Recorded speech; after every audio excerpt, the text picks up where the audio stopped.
Hello, thank you for joining RasPipKr tutorials. I'm Martin Parker, and in this Python tutorial I'm going to talk to you about more try and accept exceptions. And in this video it's going to be about the keyboard interrupt.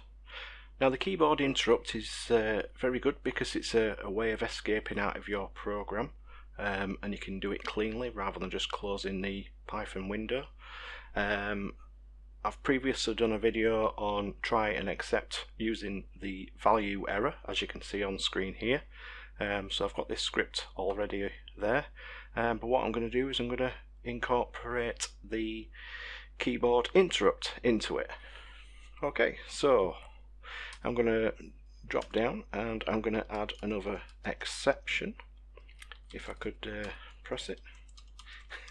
I missed my E. And I'm going to put keyboard interrupt. Notice how there's a capital letter on the keyboard and then interrupt, just like we have with value error. And then what I want to do is I'm just going to basically print exiting Python script. Okay, so it's basically just going to print that to say that it's finishing it, and that's it, it's going to drop out. But to actually drop out, I need to actually put quit, and it will drop out completely. Okay, so I'm going to run this, so press F5, press OK to save, and then it will run. So here it's saying enter a number, but what I'm going to do is I'm going to press Control C, and that is the way that you can use your keyboard interrupt to get out of a program. And there you go. If I click OK, that window is going to disappear, so I'm just going to keep it there a second. Now notice how it says exiting Python script, which is what I put into the actual code here. I can't highlight it because the code is still running at the moment, so I can't do anything there. But as you can see, it does that, and then it does the quit, which is trying to actually, well, it says, do you want to kill it? Basically, if I click that, now that other window has disappeared from the Python shell, IDLE. So, that is a way that you can do something. But what I'm going to do is, I'm going to import a module called time. So I'm going to import time module, and this time I'm going to put rather than doing the printing here, I'm going to make it do what's called a sleep. So basically, when I enter the number in here for the variable num, I'm going to enter a number so it doesn't have any issue in my input that I'm going to use, and then it's going to time dot sleep, and I'll do a video on time dot sleep and the time module at a later date, but I'm going to tell it to sleep for 30 seconds. You know what, I'll do 10 seconds.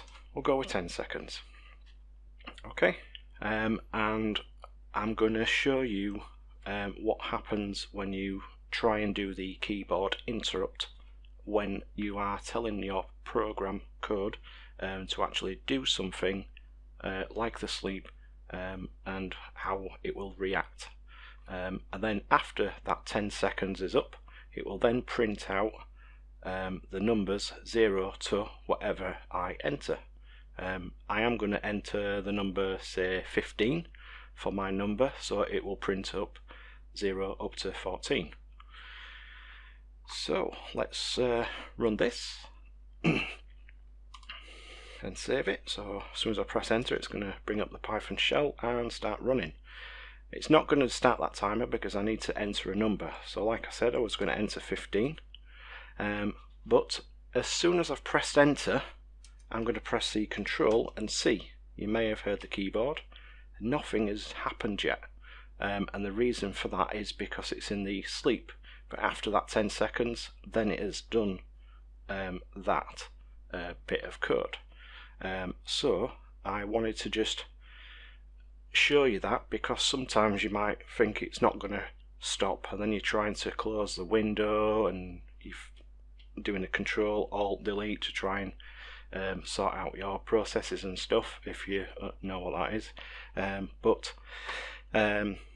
you know, don't panic. It's because when you do a time.sleep it will stop everything and then it will do like I told it to.